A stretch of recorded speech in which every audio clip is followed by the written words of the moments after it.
Good afternoon everybody, it's wee Paddy from across the shuck again, another wee video. This one's a wee bit of a departure from normal, for me anyway, which I hope you like.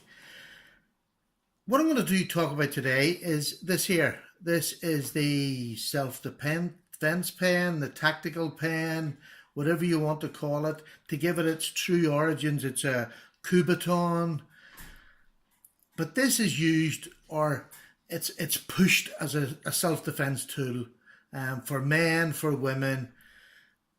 And I just want to go through what I think about it, where I think it fits into my life. And I've put other things that are, there's a pencil, there's a Fisher Space pen, there's an ordinary just push button pen, and how they relate to it, if you like, how they can do some of the things that this pen can do. Because to me nowadays, they're spending a whole lot of money, or people are spending a whole lot of money on pens, and it's like a lot of weapons, because that's what we're going to call it, is a weapon. There's certain things you have to do before it becomes an effective weapon, but we'll get to that later on. What I decided to do was I wanted to go back and check a wee bit about the origins, where it came from, how it got to the stage where it's now being used as a weapon. So I went back, and the original tactical pen was a hashi stick, H-A-S-H-I stick. It's a small Japanese bamboo weapon. It was about 5.5, 6 inches long and used for pressure points. The Japanese, with their background in self-defense and things like that, they invented it. And it came through history like that, and then it was adapted when it came across to Europe. It was adapted to a keychain version, and it was just like a hard plastic, not a pen, but it's just about a hard plastic, about 5.5, 6 inches long, with a rounded end on it. And it was a keychain. It had a keychain on the other end, so people could carry it. That's how it started becoming a self-defense weapon. In 1969-70, the LA police got hold of this and started using it for their female officers. I know that's going to sound sexist now, but 1969-70 it would have been. So they started to train their female police officers in the art of using a tactical pen. And this is the reason this is out here now. I'll just bring this up. This is pressure points. There's roughly 40 of them, and it gives you a detail. This is on Google. I'll give you I'll put it down below where you go on Google to get this if you want to have a look at it. There's different places that'll give you different charts and whatever. But this is one that I liked. It was pretty well covered, all the major pressure points. So what the LA police done, they trained their policewomen in the use of the nerve pressure points to manipulate larger men around with this tactical pen, because they don't have the strength of a man, but being able to use the pen, they were able to move their prisoners around without injuring themselves. So that's where it sort of came from originally. I know I've skipped through centuries there, but that's how it got to the stage that we now know it as a tactical pen. And officially it was sort of 69-70 when the police got hold of it and started using it as that. So once the police use something, or once military use something, then it obviously passes down and civilians want one. So all these pressure points were taught to the female police officers. Now, let's take the word female out and let's just use people. Because to use one of these effectively, you need to know all of these pressure points. To use one of these effectively, you can't use this on yourself, so you need someone to practice on. Stands to reason, yes? To use one of these effectively and under pressure, you need somebody who knows A, how to defend themselves, B, to tell you whether you're touching the right place or not. So they need to be already trained in the use of one of these. So I wonder how many of us are actually trained in the use of a tactical pen as a tactical pen. So it's either to manipulate a larger person around or to hit somebody where it's going to debilitate them. Not too sure there's that many. And in that sense, the tactical pen, this pencil will do it, this space pen will do it, and so will this pen. Put in the right nerve points, you'll see the top half, there's circles, larger circles for nerves.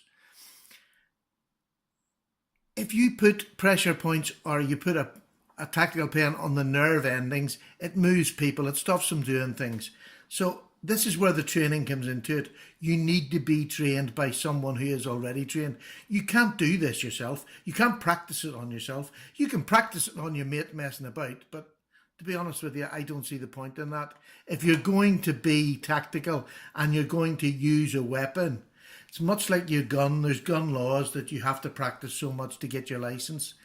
Well, personally, I think even to give a child a knife, we teach them how to use a knife. They start off with a small penknife and they work their way through with their dads or older brothers' tuition. But nobody teaches anybody how to use a tactical pen that I know of. Now, unless you're a serviceman and you've been trained in pressure points, well then that's a wee bit different. Maybe you have got a better idea than most, but it's very hard to hit a pressure point.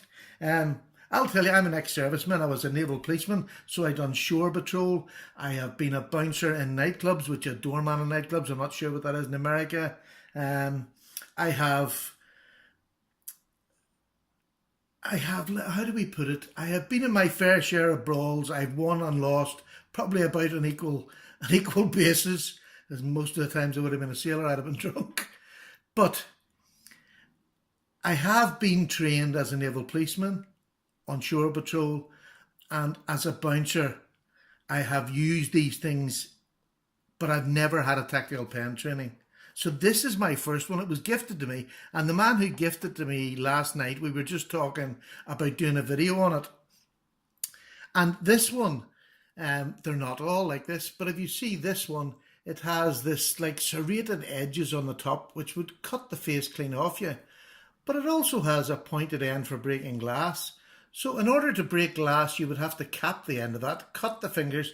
I know you're going to save yourself, but if you're going to do pressure points, you're having to put your hand over extremely sharp and then jab with it. So to me, that's not probably one of the best. And there's no, I'm not trying to run this man's pens down. It was a lovely gift. It's a lovely writer and I use it all the time. But sometimes now the tactical side, well, they make them look all tactical, but in use, they're no good. You know, they're like a blunt knife. They are no good. And I think that's where we have to delve a little bit deeper into anything that's a weapon. You wouldn't buy a knife without checking it first, without, you know, knowing how to use it, I hope. So, and here's another thing. A pressure point is something that you've got to hit right on the pressure point or in that very close vicinity. How many times have you been in a fight and you've thrown a punch and you've missed a target? And that's a big fist going to hit a big head and you miss it. So how much more difficult it would be to get a pen out of your pocket, bearing in mind somebody's attacking you, get a pen out of your pocket and jab them in a specific point. Again, I don't know. I don't have that skill, so I can't give that answer. You know, so for me, basically, I'm already ruling myself out. I don't know how to do it. I know I could do it with either one of them if I was trained, because that's the way it started off, with just a wee bit of bamboo. So, as men and women now, we get excited by names. Once you call something tactical, or a weapon, or a knife, or a gun, or a spear, or a bow and arrow, we get excited. We want to play. We want to use these things. And that's normal. Men, women have wanted to do that all through creation, especially men. Women aren't as easily fooled as us. Us men are a wee bit thick. We tend to hear the words and we go, oh, God, I have one of them. That looks the best in the world. Get it. And that's what we do. We go and buy and we haven't a clue how to use it. You wouldn't do it with a gun, would you? You go and learn how to shoot a gun. You learn how to use a knife. Tactical pen is another weapon you need to learn. So most of us, apart from guns and knives our dads will teach us, are not trained in anything. We're not trained in pressure points. that diagram, to learn that diagram and to learn how to manipulate somebody and to learn where to hit somebody is not something you're going to do in 5 minutes. You need proper training. So go and get, if you want to use a tactical pen or a Kubotan, doesn't have to be the tactical pen, it can be that pencil, it can be that pen. But if you want to use a Kubotan to hit pressure points, go and get lessons.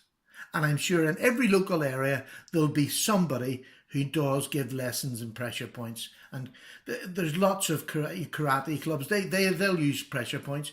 But it's something if you go and find out for, you'll find somewhere if you want it. So again, this is on Google. I'll leave that down below. You can have a look where some of the pressure points are. But you can't do this alone. It's not something you can practice alone. And I wouldn't want you with a tactical pen aiming at my temple with one, with that point. No, thank you very much. I don't like anybody that much. So there we go. Go professional if you want to get trained. And today's world is not the same as it was even 50 years ago. Being armed is part of a lot of people's lives now, especially in maybe the bad areas, the rundown areas, the inner city areas, and everywhere around the world. I'm not picking on any place.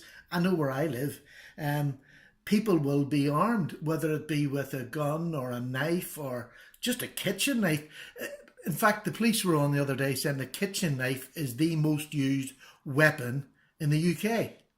A kitchen knife. Not a nice pretty knife that we collect, just a kitchen knife. It's the most used weapon in the UK at the moment.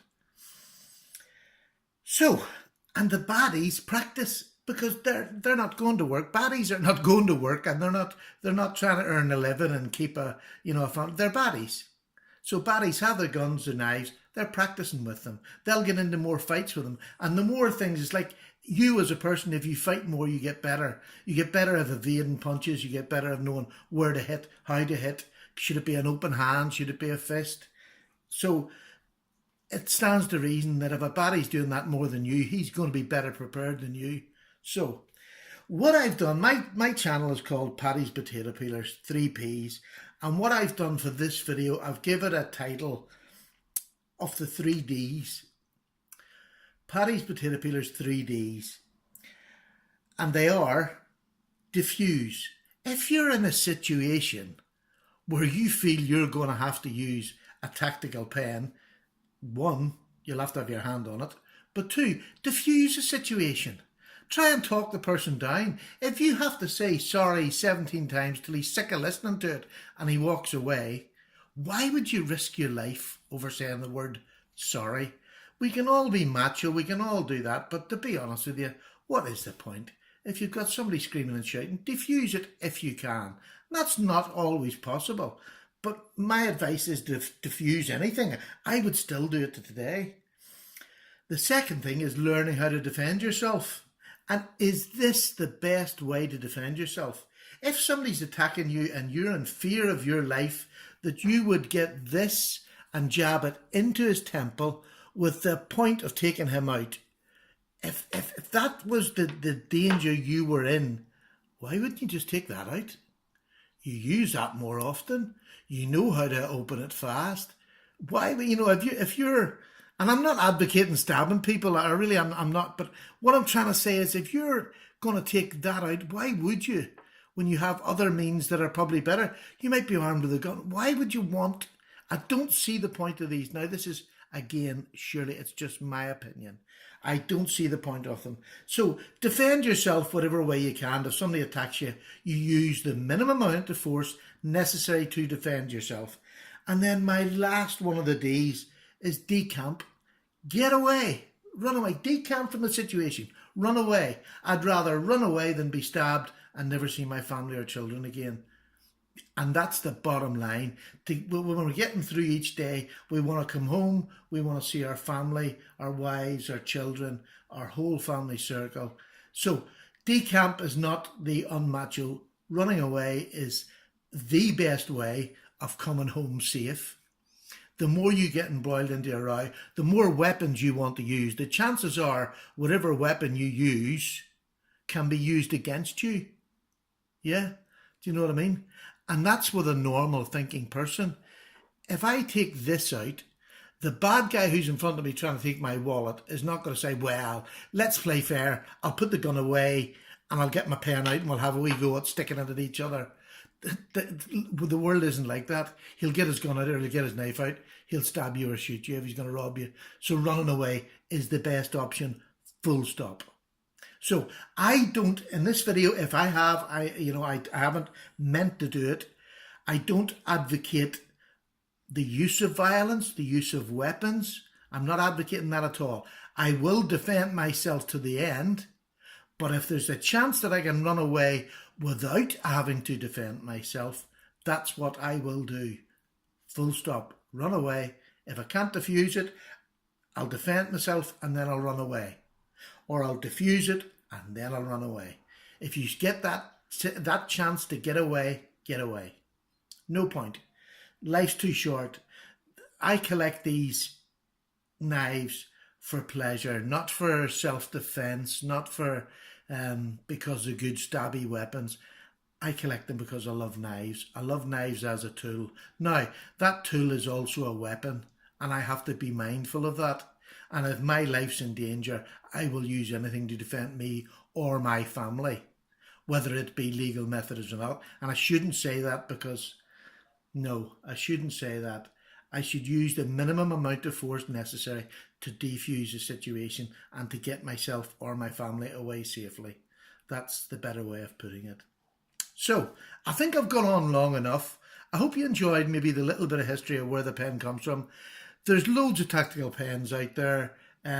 This one happens to be a great writer, so it will never go to waste. Whether I would use it, probably not, to be honest, as a tactical pen, but I'll certainly use it as a writing pen. Secondly, this came as a form of self-defense and it was used as a form of manipulating people. It is now turned into an attacking weapon. So, yeah, think of it as you may. I don't want to go any more. I remember bushcraft. One of the things when I learned when I was being taught bushcraft was if you don't use it, you'll lose it. So much like a tactical plan, much like any sort of jiu-jitsu, judo, I played a lot of judo, karate. If you don't keep at it, you lose that ability to do it. So if you're going to get a pen, you have to keep practicing. It's like knives, it's like a gun. You have to keep practicing, and it's not just a one-off week and that's it done. So, do we need a tactical pen at maybe £100? I don't know when I would use it. You might be different, and your opinion is great, and please give it to me down below. If you think I've gone way over the top, fine, tell me I've gone way over the top, and I'll know it, and I'll apologise if I've offended anybody, because that was not my intention.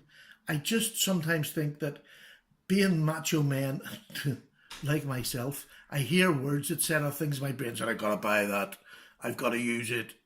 That's me. Maybe you're not like me, so sometimes I need to have this, and then when I started to investigate it, it made more sense to me why I probably would never use that. And as lovely a gift as it is, and I do appreciate it as a gift, I spoke to a gentleman who gave it to me, and we talked to, and it was him that actually spotted the flaw in it. So there we go. That's my review of tactical pens, or the new word for today is kubaton, which is a small Chinese weapon, which was a hashi stick. So, there we go. I leave it with you. I'll leave that link for the pressure points in Google if you want to go and have a look at it. And to be honest, unless you're going to go and learn it, I don't really see the point. But there we go. I'll leave it there. Thank you very much indeed for listening. A lot of old waffle as usual. Take care, Paddy. Bye.